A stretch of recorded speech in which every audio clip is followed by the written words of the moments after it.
Hey there, happy gardeners. Welcome to my channel, or welcome back if you visited already.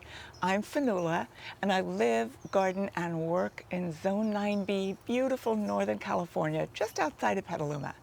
Today I'm at Cottage Gardens, and it is a beautiful, beautiful July day, and I found a blank space up there that I'm going to show you in just a second that I want to fill up with blooms and color and just make it gorgeous again. We had to pull out some plants. They were just tired, old, overgrown, and now I literally have a little bit of a blank slate that I'm very excited about filling up. So let's go on and have a look, and I'll show you what I'm working with. Okay, so this is what I'm working with. It is literally a kind of a wedge-shaped triangle at the back of where the clematis is here at Cottage, and there's really only one plant remaining, and that's this gorgeous Carex testacea. I just love the color of it. So it gets to stay for a couple of reasons. Partly, it fills that corner really nicely, makes some sense of this corner. It's a very, very strange shape. We emptied out this little bathtub, emptied out everything else right here, and you can see it is a triangle. And I'm gonna fill it up with color. But what colors am I gonna do? One of the things I'm thinking of is I want it sort of to match the tone of the Carex testacea. I want it to go with what's planted out there already. All I really have out there right now is a white penstemon and some really pretty ground cover teucriums with kind of magenta purple flowers. So I'm gonna walk around the nursery, see what's blooming out there, see what will transform this space. So let's get going. That area that we just looked at that I'm going to fill up with flowers, it might be in a little bit of shade now, but it gets sun from 1 o'clock to 5 o'clock. So I'm going to look for plants that like full sun, which means at least 6 hours of sun, preferably in the afternoon. So that narrows it down a teeny bit. However, there are so many gorgeous plants to choose from. I'm still going to have a lot of fun trying to decide which ones. So let's go. Oh, I think I found something I really like. Look at the foliage on this beautiful Gora. It's got those tones I like that's going to match the Carex. Plus, it's going to have really cute pink flowers that are going to go nicely with the teucrium that I showed you. Look at the flowers on this. I'm definitely going to use this one. This is a really cute, tough, rugged verbena called Cake Pops Pink. I love the color of the flowers. It's going to complement the other one really, really nicely. It's kind of a spreader, so I'm going to use it as a low-growing, just pops of color, super cute, and the pollinators love it too. I just love the airiness of this euphorbia. It's super cute. Like, it's an odd plant. Euphorbia is an odd plant, comes in many, many shapes and forms. But this one here, Diamond Frost, it's so cute, so airy, like baby's breath. I've been dying to use it somewhere, so I think I'm going to pop this into that little baby bath as part of that arrangement. You know, I think I might go for this one. This is a Shasta daisy, and it is making me smile. Look at the flowers on this. I need to feature this one in that bathtub. Pop of white, nonstop blooms, makes you smile. How can I go wrong with this one? Okay, looking at my cart right now, I know I need some blue, but which blue do I go for? Do I go for the airiness of Salvia Made Night? Do I go for a real dark, intense one? I kind of like this lyrical blues. This is a really pretty salvia. I like the branching structure in this one. This one's almost too blue. I want more purple in it. Ooh, I think I've found it. I like this one. I'll bring this just in case it works better though, but look at this Salvatore blue. I love this one. Look at the color, like the calyxes have pink in it that go with the pinks that I'm using. And then I've got the blue that I'm looking for. It gets to be not much taller than this, so I totally know what it's going to do. Blooms not stop, and you can tell the bees really, really love it. So yeah, this might be the one, but I'm going to bring the other guy up too, just in case that one works better. Oops, I'm bringing bees with me.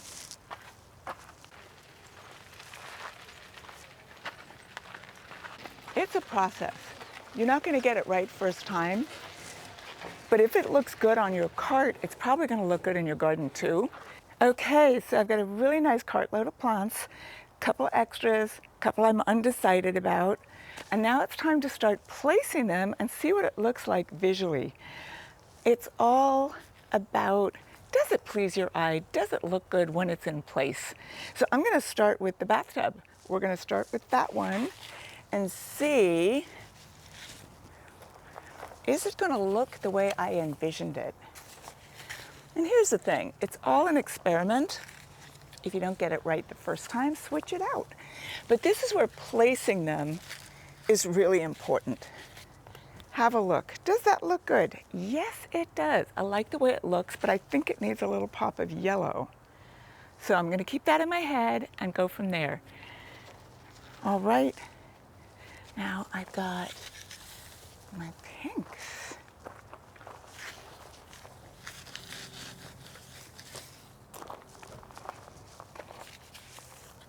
These are those little goras. Actually,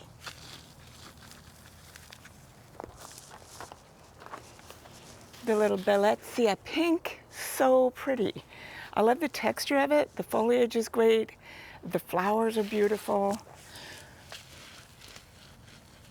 Easy care, which is really important. That's what we're going for here. We all work really, really hard around here. We don't always have the time to fuss around the garden. I'm also thinking about pollinators. Easy care, drought tolerant, cute as can be, inspirational. A lot of factors are going into this.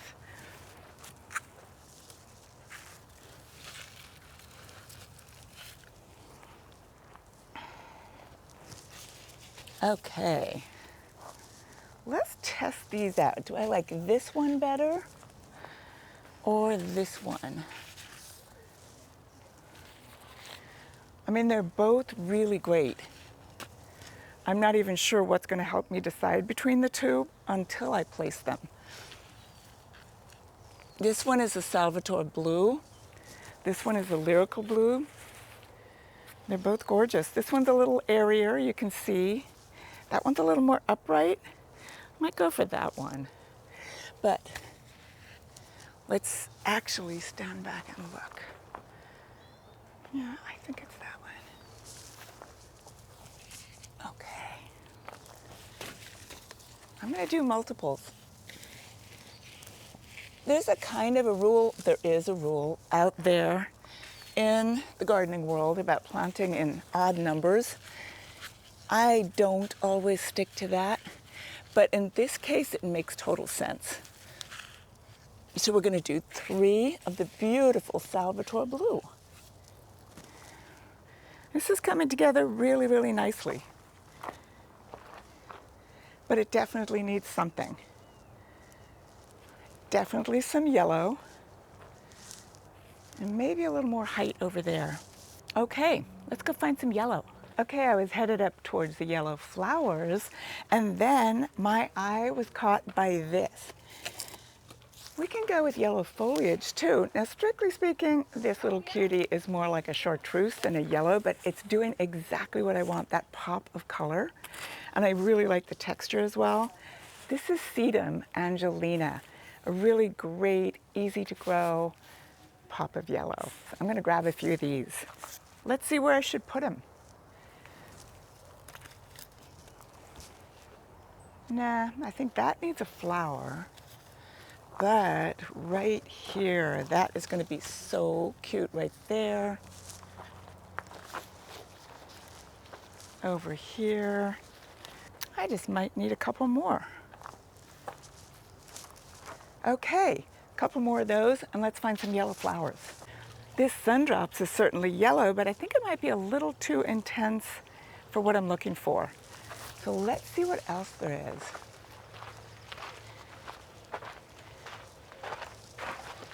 Oh my goodness, this Blazing Star Bidens, absolutely an amazing, easy to grow ground cover type bloomer that never ever ever stops. But again, might just be a little too intense, and it's introducing some red in there that I don't really want. So, oh, I think I found it. This guy. This is an Amicia called Whimsy Yellow. Totally fits in my whole like magical whimsy ideas about gardening. Plus there's a little bit of purple right in there that's going to go with the salvia that I picked. So I think I'm going to grab some of these, test them out.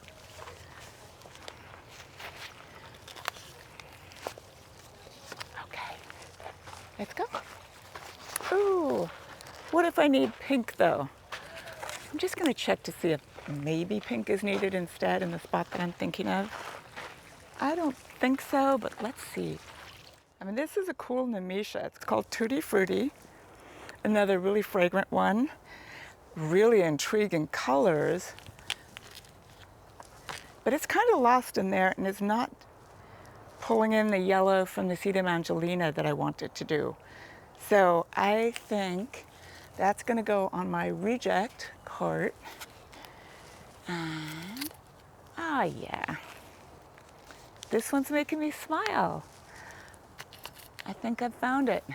Okay, now that I'm on the tweaking and planting phase, my hair goes up, stop going in my face, and I can see this pretty clearly that I'm going to be moving things around a little bit more, maybe adding, maybe subtracting, but I'm pretty pleased with it. I like the way the colors have come together. I like the way it looks, even in the pots. I like the combinations. I like the way it goes with what's going on behind it. So yeah, now it's time to plant. Okay, I'm going to start with this beautiful little Gora. What I'm going to do, dig the hole, add a little soil booster, plant it. Looks like it's the exact right depth. We're going to have it planted right at the same level as the soil. I always like to add a little bit of soil booster because that's exactly what it does. It boosts the nutrients in the soil, gets your freshly planted plant off to a great start. The roots are fairly tight. I'm going to break them up a teeny bit and get them in there. Thank you.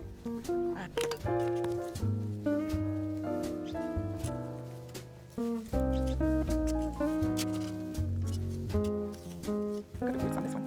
The shaft's basically getting on twos. Yeah. Do we have any leftover Proven Winners twos? I'm going to mound this up a teeny bit, just for extra effect.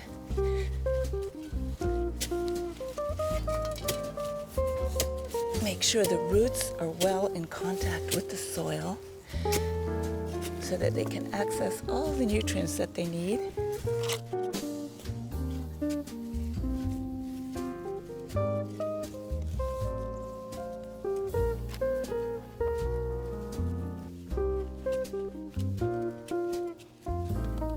All right, I'm mixing up a handful or two of soil booster with every single plant that I'm planting. But in the bottom of that hole, I mixed the soil, the native soil, with the soil booster really well so that the roots aren't hitting something that might be a little too hot for them. So it's really well mixed at the bottom of the hole. Here goes another little cake box for Bina. Super cute. Break up the roots. I want it to drape over ever so slightly, so that's why I placed it right here. Looks like I need a little bit of extra soil here in the corner. And I press the soil around the roots really tightly. You want to make sure the roots of your newly planted plant are really making contact with the soil. That's where they get their moisture from, that's where they get their nutrients from. You don't just want to pack it in loosely. You want to make sure it's really tight. Really happy with this Salvatore blue. I just love how it looks with everything. The colors are so great. Mix it up. Yeah, let's speed this up.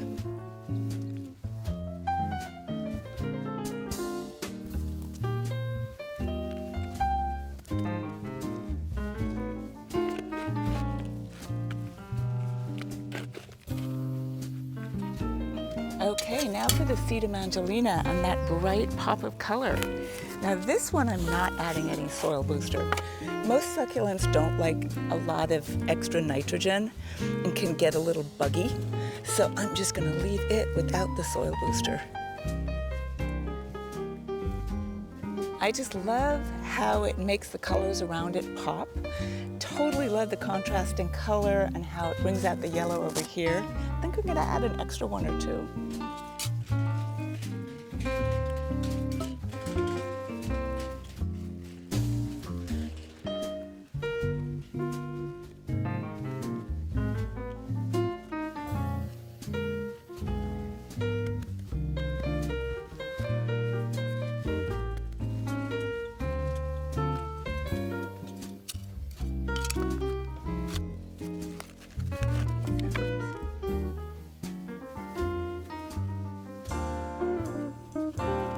Okay, and finally, mulch.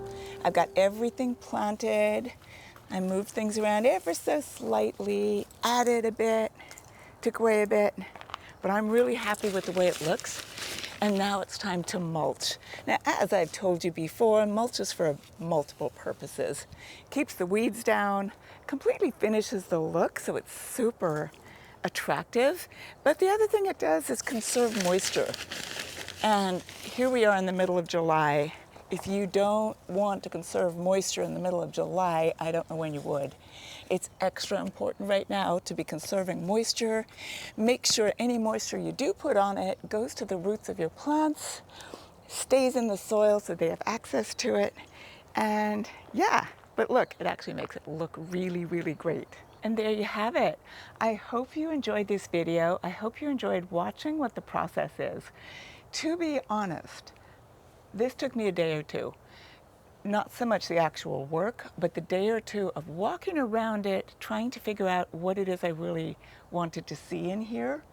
Not like a day or two, nonstop, 48 hours, but I would find myself walking past it, looking at the spot, trying to envision what I wanted to see growing in here, what I wanted it to be doing, such as keeping the pollinators happy, what colors I wanted to see. So in that way, a day or two of multiple little times of thinking about it and walking past it. But I'm really happy with the results. What I wanted to say though, it's your garden. You go outside to your garden. You find the blank space that you're working with. What makes you smile? What makes you happy? What brings delight to your eyes and your heart? You know, we live in such a crazy world. Anything that makes us happy, such as gardening, is such a fabulous thing.